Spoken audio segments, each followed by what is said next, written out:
Around the holidays when I'm making a turkey dinner, I always have stuffing, of course, for turkey. Absolutely. And so I always buy fresh bread, and I always buy extra because after we've eaten the meal, the next day, it's great for sandwiches, it's great for bread pudding. In fact, sometimes I even just go out and buy extra so I can make this bread pudding. And everybody loves to sop up the gravy. With the bread, that's. Oh my. And I love this bread pudding recipe. So, Miles, would you mind buttering this casserole for our bread pudding, please? Absolutely, I'd love to. Thank you. I have been cutting up the bread here, and I'm going to hang on to these crusts because we're going to use them later for the top to make some breadcrumbs. And then I'm just cutting this. This is nice, fresh bread. You could use any kind of bread that you have. Dry bread is good, too, because it's nice and porous. So don't be afraid to use day-old bread or, you know, any kind of bread that you have. I have about 12 slices of white bread completely done here. It doesn't matter if you have some crust left on. So I have to start making the liquid custard that's going to go in here. And I have a cup of milk, just regular milk, and then a cup of coconut milk. I love this part of it. Now, Miles, now that you have the butter all done in there, would you mind just stirring this up and I'll make the custard? I'd love to. Okay, I have 2 eggs. Just crack it right into here. If it looks too dry, don't worry. I'm going to put a little bit more in there with my eggs. 3/4 of a cup of sugar.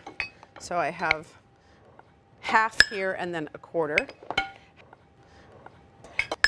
Half a teaspoon of cinnamon. Should there be anything else added to it? You could add 2 tablespoons of rum, please. That would be great. I could do that. Half a teaspoon of vanilla.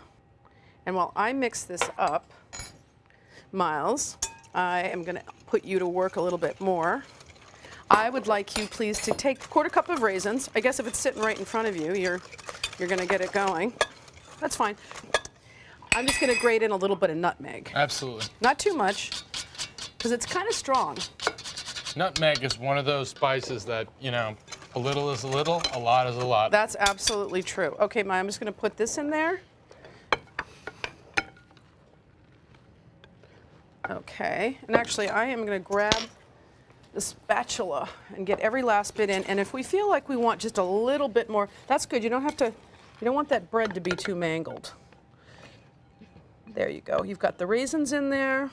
All right, now, you know what I'm going to do, just because I feel like it? What do you feel like doing, Mama? I'm going to put in more coconut milk. I'm in a coconutty mood. But don't mash up the bread. You're mashing. Just kind of fold. Yes, folding. Folding. In fact, I'm putting the whole darn thing in there. I have initiated folding. Normally with a custard, you really have to make sure that your eggs and your milk, you know, kind of come together for a nice custard, but I know I'll be fine here, and I couldn't bear to leave that, so I'm just adding a little extra. All right, now, would you like to put, I'll tell you what, would you mind making me some breadcrumbs for the topping, please? Absolutely, Mom. Okay, I'm just going to stir this around a little bit more and get it into our prepared baking dish. It smells so good. Is that good now? Yeah, it looks about good. Yeah.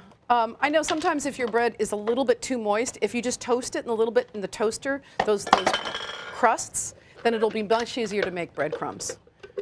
Great. If you could just sort of distribute that throughout, we just want a little extra crunchiness for our bread pudding. And I have the oven preheating to 400 degrees, and this is going to be delicious and custardy and bubbling away in about 40 minutes. If you wouldn't mind sticking that in the oven for me, we will have dessert. So I'm making a bread pudding rum sauce. I have 3/4 of a cup of water, 3/4 of a cup of brown sugar. It's as simple as could be. Basically, you just want to, you know, you could even start whisking a little bit for me if you don't mind. There's a whisk right over there. Absolutely. A whole stick of butter. It's a sauce, people. Don't panic about the butter. All right, I need 1/4 cup of rum, which I'm going to pour over here away from the flame. And here, Miles, I'm going to let you add this because you're on the flame. You have to be careful when you add alcohol when you have an open flame because you're frequently going to have a flame, and that's good. Perfect. So if you just rub that around, continue whisking it around, we're going to have a sauce. We're just going to let it kind of melt down a little bit. So that's almost completely incorporated, right? Yeah, it looks about so. It's best if your butter's at room temperature because then it'll nicely whisk in there. I'm going to serve us, so I'll have you ladle the sauce over. Absolutely. This pudding looks so delicious. Oh, yeah. Oh, the consistency. It's Is it so nice? good. Yeah, it's All right. beautiful. Do you want a little or a lot? I'll have a little. I'm a little dainty today. After those crepes and. After those grapes. Okay, great. And just pour that right over. Mmm.